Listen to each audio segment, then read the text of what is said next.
Hi again, guys. I know the setting looks a little different than usual, and if you'd like to know why, just keep this between you and me. Let's just say a certain man named Wild Fat came around and just wiped off this entire place from the map, but as a result, he created this incredible example of human terraforming technology that you can see behind me. But anyways, in today's video, I want to talk a little bit about my friend Quackity in Discord. Specifically, Quackity's Discord account getting banned, and why it was kinda really stupid. I want to preface this video by saying that Discord is very much a service that I have enjoyed using over these last couple years, and I appreciate everything it's allowed me to do. I've met tons of people through the program, it's opened a lot of opportunities for me, and it's been vital for communication between me and a lot of people. It's let me talk to my viewers on my Discord server, and it's just generally good for talking to my friends. With that said though, when you do the kind of thing that I do, and Discord becomes such an important part of how you communicate with others, when your account gets banned and deleted, you stand to lose a lot. For one, whatever contacts you had on that Discord account, you just straight up lose. Your ability to talk with people like potential business partners is directly handicapped by that if you communicated with them on Discord. So when Discord staff decides that it's necessary to ban the Discord account of an individual who is very reliant on the service to do a part of their job, then they better have a good damn reason. But unfortunately with Quackity, they really didn't. Yesterday, Quackity uploaded a video entitled, "I got banned from Discord," and in the video, he talks about how and why he got banned from Discord. Shocking, I know. I recommend watching a full video if you have some time, but for those of you who haven't, I'll try to give you a brief summary of events that led up to where we are now. Around 2 weeks ago in a Discord call with me and Axel, Quackity's account hung up on the call with no warning. And when Axel asked him about it through Twitter DMs, he said apparently his account was banned, and whoop-de-fucking-do, it was. Quackity says in his video that he's been trying to resolve the situation by just keeping it between him and Discord staff. And I can vouch for him in saying that with this whole situation, he has been doing all he can to try and resolve this issue in private and to keep it civil with Discord staff. Him going public was absolutely a last resort measure for him, and that he didn't go for until his account had actually been deleted. He did all of that even though this ban on his account was completely unjustified to start with. Speaking of which, let's talk about the reason or reasons Quackity was given for why his account was terminated in the first place. In the video, what Quackity showed us was an excerpt of an email that said he was found to have participated in the following prohibited actions: engaging in or posting content encouraging the harassment of individuals or communities. When getting into the specifics of the situation, the personalized message that Quackity got as a part of the email read as follows: "We expect the best of the best from our partners, and targeted rating and harassment is certainly not that. While I understand that being kind and respectful may not always net the highest number of views, harassing people by rating their game or posting images of people using Discord in a way that you think is funny isn't acceptable, let alone parading this content in front of your followers." Now, I'm sure that the glowing logic from that college course length of a message has probably rendered all your senses inert and completely unusable for at least 5 minutes, but let's quickly break it down. It's obvious that when the message mentions rating games that they are talking about Quackity's raids on games. Holy shit, who would have thought? But if you don't know what Quackity's raids are, they're events that Quackity announces in advance with a set date and time through a video, where he streams himself and his viewers going into a specified game, usually in some kind of joke protest. Like in his most recent raid on Animal Jam, the goal was to fight against censorship and demand duck rights, as you couldn't say the word quack or even type the letter Q in the game. These raids are usually very lighthearted and don't have a whole lot of lasting effects from what I've seen. In fact, you could argue that the attention Quackity brings to a game he's raiding could turn out to be beneficial in the long term, though that's kind of irrelevant to this situation. The point being, they're not really harmful. But the second bit is definitely the juicier part. The bit where it says, posting images of people using Discord in ways that you think is funny isn't acceptable, let alone parading the content in front of your followers. Now this is interesting because the way they address this specific behavior they accuse Quackity of doing is a lot more roundabout, instead of straight up saying what it is. The only example that can really be cited as Quackity potentially doing this is a video of his called Awful Furry Discord Servers. I guess they could be talking about something Quackity posted on his Twitter or other social media since they specified images on Discord, but the only image I could find relating to Discord on Quackity's Twitter in the last 2 months was this image of him getting a call from Barack Obama. Now personally, I don't really think Discord has any business knowing what it was that President Obama wanted to talk to Quackity about, now do they? And some traitorous part of me just feels like that's not what they were talking about in the email. But while the title of Awful Furry Discord Servers may seem self-explanatory to the content of the video, if you watch it, you'll know that it really isn't. I mean, within the first 15 seconds, Quackity clarifies that the video isn't meant to send any hate. According to him, the video was made out of genuine curiosity for the furry community. And while it is true that whether or not his actions in the video are consistent with what he claims his intentions to be at the start, for me, personally, the Discord mod that Quackity dealt with saying that he was parading images of people using Discord in ways he deems funny in front of his followers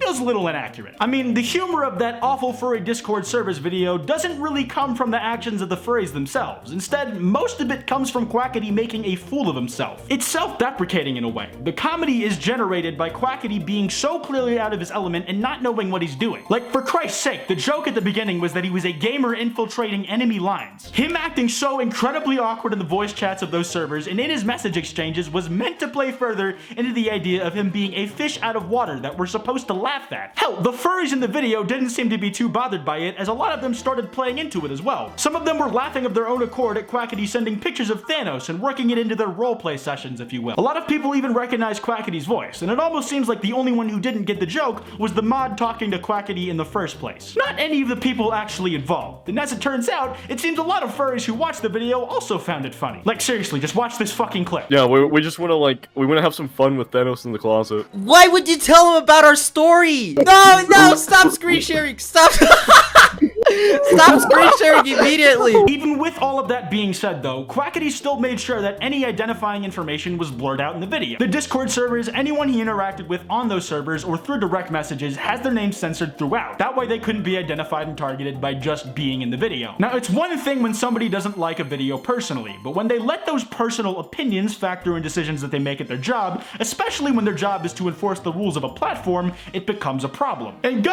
figure, the mod that ended up banning Quackity was a furry themselves. Being a furry isn't explicitly the problem, like no shit, and I'm not going to be naming names here because I don't want anybody directly go to them and give them grief over this. If you do that, you are a braintard. But that aside, it's very easy to see where their status as a furry could cause them to lean into bias against someone who makes a video entitled Awful Furry Discord Servers. But that's natural, everybody has bias and it's unavoidable. But when you're in a position like that staff member was, you have to do your best to remove yourself and your own bias that could affect your judgment on the situation. Still, no one's perfect and mistakes still happen. That's why you need to have people around you who are willing to challenge you on those decisions, especially when they are explicitly being made regarding whether a person should be banned off of a platform or not, and the reasons for the ban can be seen as very subjective. The issue is, the Discord trust and safety team doesn't really have that, because an overwhelmingly large part of the team are also furries. Because of this, they are liable to fall into that same bias that the mod that Quackity was dealing with had. And since there's not really anyone on the team that was able to take a neutral perspective on this issue that Quackity was able to get a hold of, we're left where we are. Speaking of these biases though, this isn't the first time Quackity and or his server has had a run-in with this specific Discord staff member. Back in early 2018, Quackity said that the same Discord mod contacted a staff member of his server saying that they needed to crack down on anything raid-related on the server, and they specified that raid-related activities couldn't be conducted on Discord. Because of this, Quackity's server decided to opt for a policy that disallowed any planning of raids on the server, and it also banned any discussion of Quackity's raids on the server as well. And with this policy in place, all of Quackity's raid-related activities took place completely offsite of Discord. Either way, the community guidelines Discord listed against raids reads as follows: organizing and participating in raids or other forms of harassment. Do not engage in or post content encouraging the harassment of individuals or communities. If someone is harassing you or your community, be proactive and block them immediately. Now the interesting thing with this particular guideline is that it falls under the category of guidelines with the subheader, the following is not tolerated. We will remove content and issue a warning. Subsequent misconduct in cases of extreme severity will result in account deletion. By the very nature of what Discord staff is claiming Quackity did, he should have gotten a warning for the first offense. And that's only if it was actually a valid example of him breaking community guidelines, which it wasn't. You could argue that the mod reaching out to Quackity staff early last year was the warning itself, but if it was, then it was a really shit one, seeing as that mod contacted one of Quackity's staff, not giving the warning to Quackity directly. And if it was meant to act as a warning where if another offense was committed that Quackity's account would have been deleted, then it should have explicitly said that. As it stands, it was written far too vaguely. If you want to argue the extreme severity part of that title that will get your account deleted, then holy shit is the bar being set real fucking low. If Awful Furry Discord servers is an example of incredibly severe content where the main source of the comedy wasn't meant to be at the expense of the furries, but rather Quackity himself, then holy shit, we are in for a doozy. But for some reason, I don't think it's a typical example of what's considered extremely severe. It seems more like an example of bias. If you want to say the raids are those examples of extreme severity, then why the fuck did it take this long for Discord to take action against it? At the very least, they've known about them for a year, and they didn't ban Quackity until after his Animal Jam raid. The warning they issued Quackity, if you can even consider it a warning for him, was vague and it didn't specify if it was meant to act as a warning for account termination. So saying that they gave him a warning before banning him is questionable at the absolute best. At the very least, Discord is failing to remain consistent with their own guidelines and with themselves, and that is fucking abysmal. So to end off this video, I'm gonna reiterate the 3 things that Quackity asked of Discord at the end of his video. Number 1, unban his account. The reasoning behind the ban is flimsy, the ban itself is completely unjust,